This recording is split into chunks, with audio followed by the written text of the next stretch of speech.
business legacy on purpose through mindset, branding, marketing, sales, systems, and team so they can make an amazing impact and income and positively affect their communities worldwide.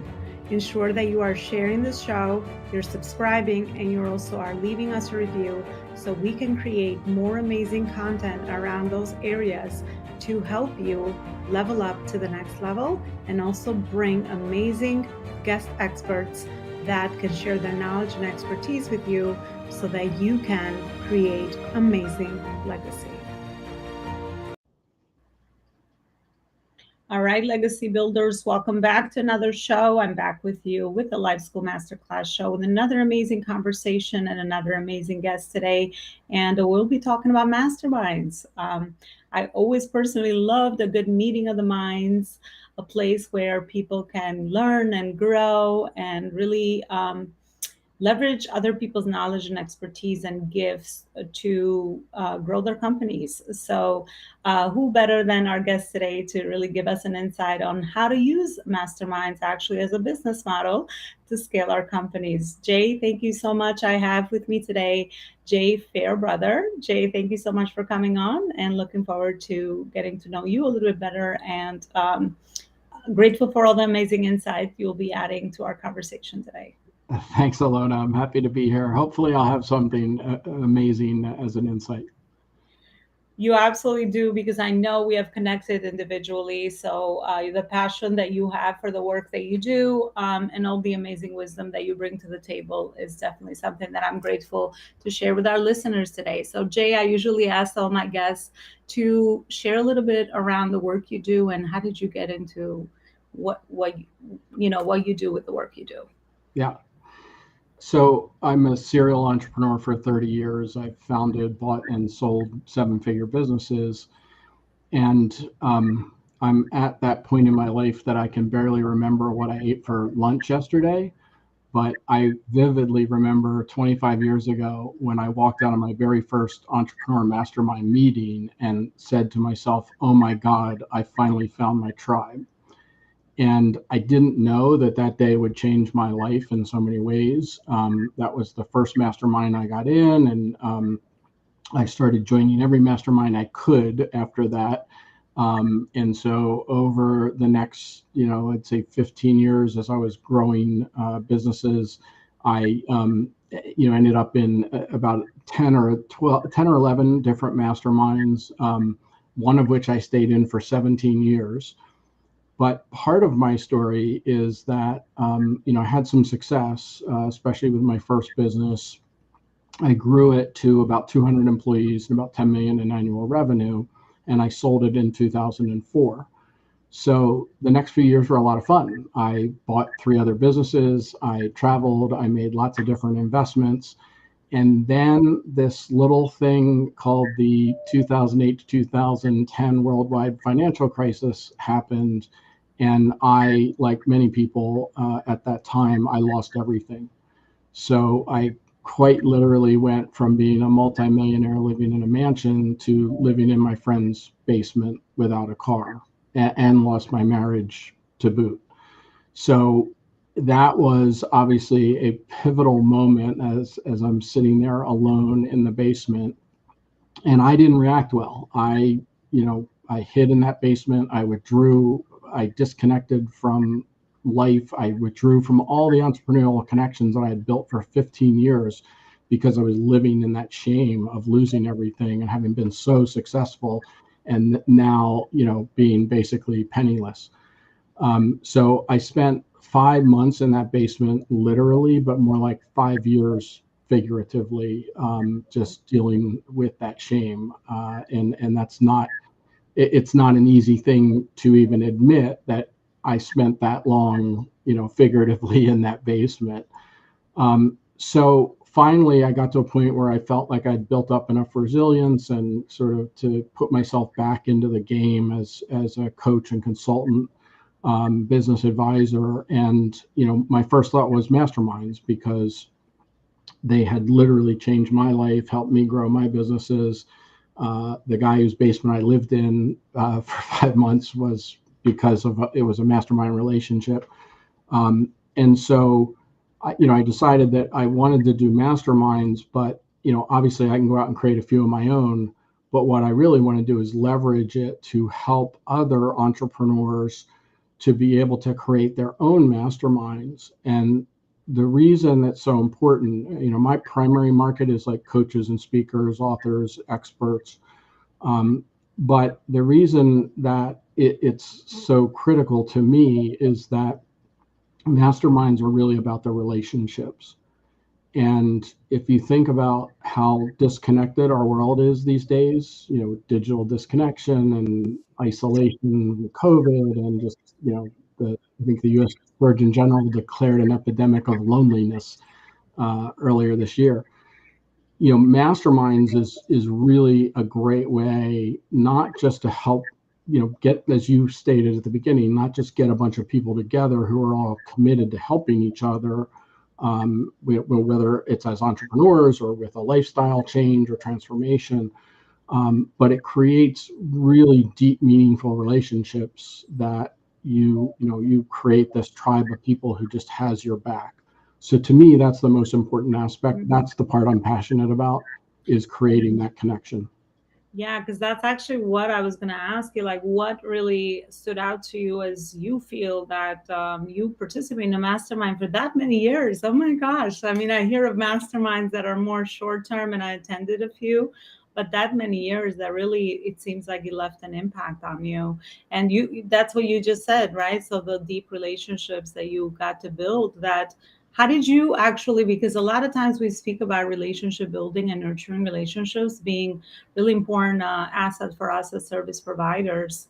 How did you nurture those relationships? How did you optimize those relationships for win-win opportunities in the future of the vision of the goals that you had personally?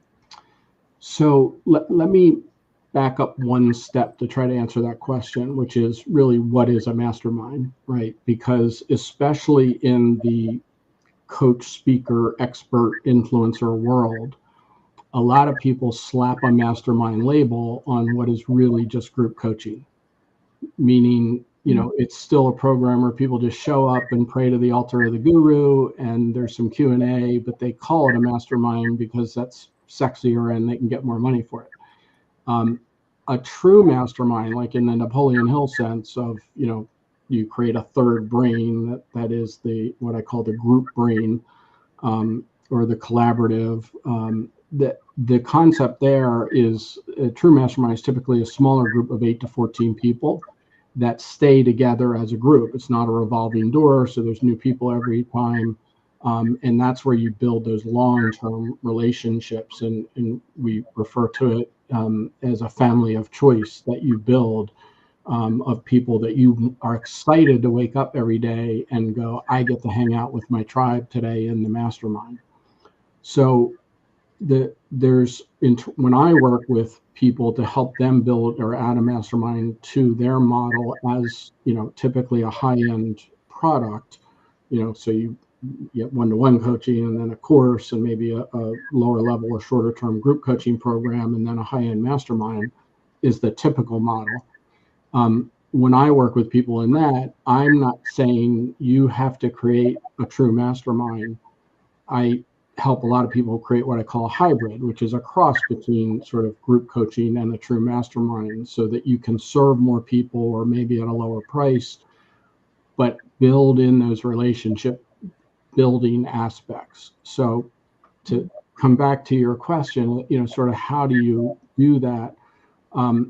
So it's important in a mastermind or hybrid that you give people a voice. So you can't have a 2-hour meeting with 40 people in it, because not all 40 people are going to have a voice. Some are just spectators and there's a few people highlighted.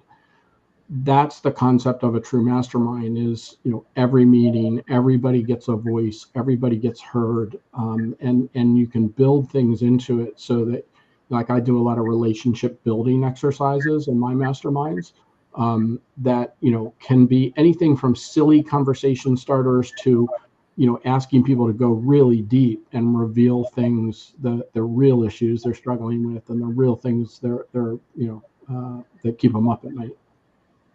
Hmm. Wow, yeah. And the other question that naturally progresses, and I know a lot of my audience sometimes, I think there's a lot of confusion around these business models. I mean, what would you recommend if someone, let's say, as you mentioned, it is a higher ticket positioning with the mastermind, but when can someone start bringing this into their business, and how does someone know that this is the right fit or business model for them? It's a great question. The thing is that anyone can really start a mastermind. You don't, I mentioned that sort of ascension ladder that's typical in a coaching or consulting business. You don't have to have that. I know a 7-figure coach who built their business to 7 figures, and their only product was a $15,000 mastermind. They didn't have lower level products. It was either that or nothing, and built that up over the years. So the only thing that I would say is that you have to at least be clear on what your expertise is and how you can help deliver that and help others. But the key thing is figuring out who belongs in the mastermind and who doesn't.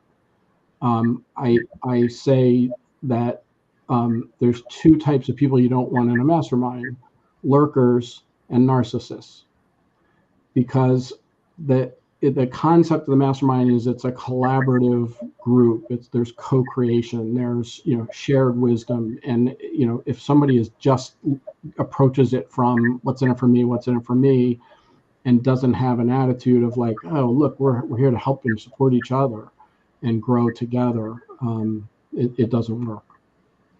Yeah, that's important to really nurture the culture of the little community, right? Because a culture develops there. But I love that you said that there is no there is no you should do anything in any business or life in general, right? If it feels good to you, and if that's the container that you have chosen to provide the transformation, and you enjoy that part of the process too. So a mastermind could definitely be something that might be a business model that you leverage. And what about marketing? Marketing is one of those other things that I know with anything that's higher volume, more people involved, group container does take a different strategy around how to now reach the right people to get into that mastermind, especially because it's more of a closed off, like 15 people.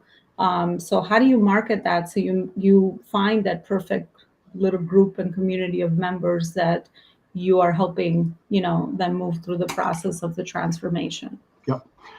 So obviously the marketing language is important, and you've got to be able to clearly articulate the outcomes that someone can expect from joining your little tribe. But it can be all over the board. Like that first mastermind that I got in, and the one I stayed in for 17 years, our only goal for that mastermind was to grow our businesses and be better entrepreneurs. Now, little did I know that, shortly into that mastermind, people were talking about very personal issues and their screwed up marriages and kid problems and how the business was ruining their lives. Yeah. That wasn't the intent, but that's what I call sort of a more process-driven mastermind, where the outcome isn't necessarily prescribed. Like, in 12 months, you're going to achieve X, Y, and Z. And that sort of takes me to the next point is, one of my pet peeves in the expert influencer arena is people who find one way to do something and they're successful, and then they create a program to teach others, and basically all they're doing is saying, do it exactly like I did it. So Yeah. to me, it's you shouldn't create my mastermind. You need to figure out what are the puzzle pieces you put together that make the right sort of formula for you to exercise your superpowers and draw out the best in the people that you surround yourself with. So some masterminds are more content and training driven, more closer to that group coaching side of the spectrum. Some are like my superpower is facilitation. I love being in a live meeting, unpredictable. I don't know what's going to happen. I'm managing big personalities in a meeting. I could wake up every day and be passionate about doing that. Whereas, if somebody came to me and said, can you produce content for a 12-month program? I'd be like, oh my God, no. That's not what I not that I couldn't, but that's not what I want to do. So there's no right formula. It's a matter of figuring out what is sort of the best thing that works for you, and then comes back to the who, right? Who are the people you want to surround yourself with, that you're going to be passionate about working with. Yeah, absolutely. It's looking at it more of a macro level of, the right container for you to, once you discover yourself and where you want to stay, how is it that you could leverage your gifts, right? So a mastermind could be that environment or that little community, as we mentioned. What about personalized support for members in a mastermind? How is that? How do most people that run masterminds handle that, or at least from your experience? Because I know, and I've seen that firsthand too, that people come to grow their businesses and how much more support they need only in all the other areas, because obviously we are a complex human beings, right? We can't just isolate to the one thing that we're coming to get help for. So in that setting of a mastermind, how can people get that personal support if they're looking for someone to kind of just help them navigate step by step, Yeah. and kind of going through a certain process or a certain problem? Yeah. So, again, if people are attracted to you and through your marketing messages, part of the emphasis is on how you can help them as a coach, advisor, consultant, whatever. Then one of the things that is fairly common in this kind of a model is you add, either as an upsell option or as included in the package when they join, some individual coaching.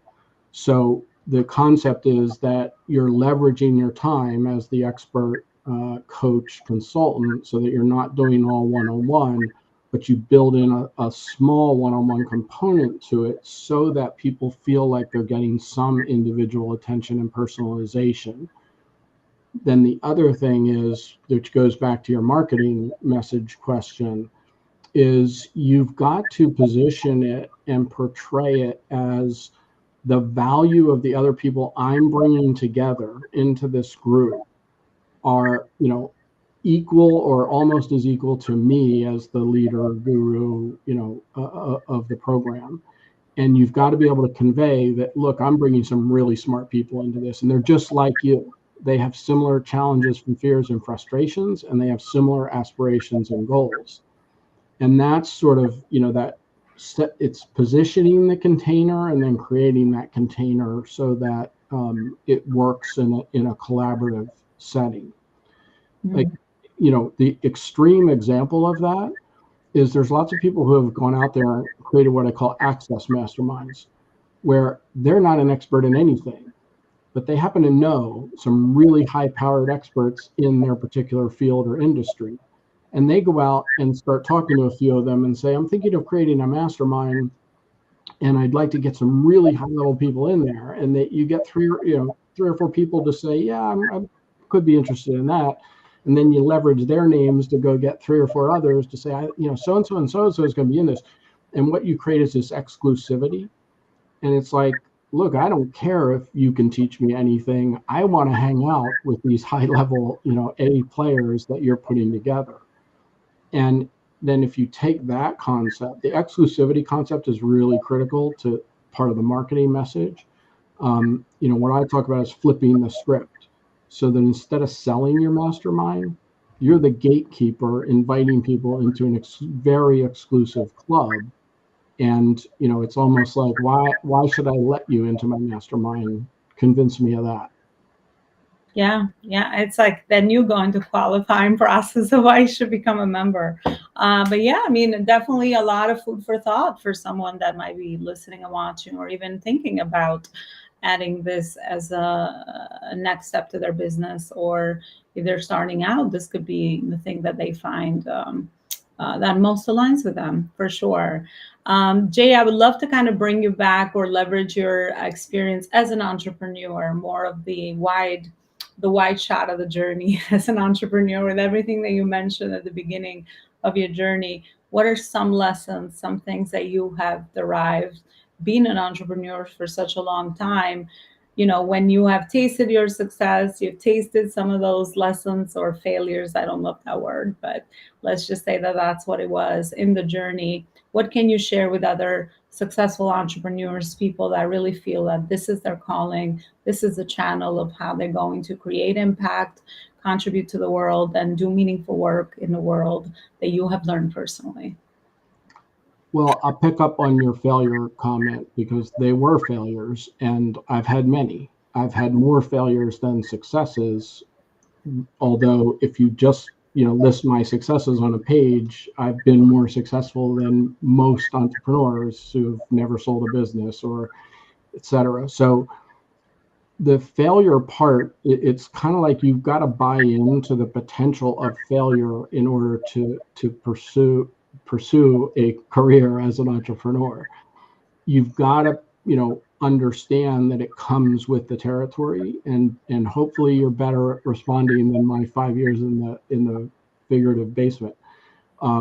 But it's about bouncing back from failure and learning from that. So, the one thing that I always tell people is, if you're going to hire a coach or advisor to help you, make sure they failed, because we learn more from those failures than often we do from the success. So that's one. The second thing is, I believe very strongly in the power of niching down. I think that most of the coaches and consultants and experts that I work with, one of their biggest problems, even though they've spent money, time, and a lot of effort to try to solve it, is they're casting too wide of a net. They're fishing in the ocean for clients, and they're not being specific enough about who are the right fit clients. Now, that's important for any business and anything you're marketing or selling, but it's even more important when you talk about your high-end clients, the people who love you and will pay a premium price to work with you. You've got to be really clear on who the right people are and who they aren't, and create all your marketing messaging to target the people who are those right fit clients, rather than creating your marketing message to just spray the market and throw chum into the ocean. Powerful, powerful stuff. Yeah. I love that you said the potential of failure, because there is a potential, in going out on the other side. What did we learn to get to our ultimate goal that we have? So there's definitely a potential there, right? And it's part of the journey. And yeah, niching down is powerful. And every time, you even do this exercise, and I do this over and over in my business, even though I've been, in this journey for a while now too. It just gives you so much more clarity, and you see that actually in your brand. The more clear focus, the more clear you are with your messaging, the more you really understand who you want to serve at that highest level, the more you'll be very successful, and your focus narrows, which means that a lot of your energies will be going towards the right priorities in your business, income wise as well. So it's definitely absolutely all connected. Jay, thank you so much for this beautiful conversation. We actually have reached the end of our show, and I would love to ask you, where is it that people can continue the conversation with you or learn more regarding Masterminds? So you can go to my website, which is sixfiguremasterminds.com. You can always email me, jay@fairbrother.com.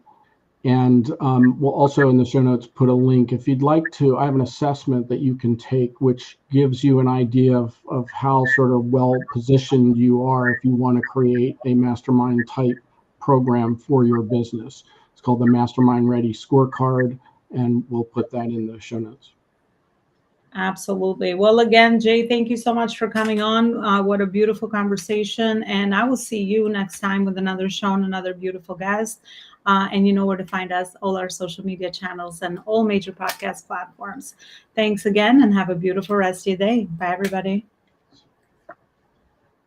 Company, and we care about doing more good in the world and serving our global communities. Our foundation, the Life School Mission Foundation, serves young girls and women that don't have access to technology, that don't have access to education that they need, and also are living in toxic environments, get more resources around those areas of self-leadership, entrepreneurship, and entrepreneurship. Please help support our foundation by donating so that we can support more amazing souls. For every client or student that comes through the Life School, we pay back the same service. We give that back to one young woman or a young girl so that we can help support them in those three areas. If you'd like to make any donations, check out our website at Elona.Coaching/the Life School Mission Foundation, or send us an email at lifeschoolmission@gmail.com. We appreciate your support in this very important cause.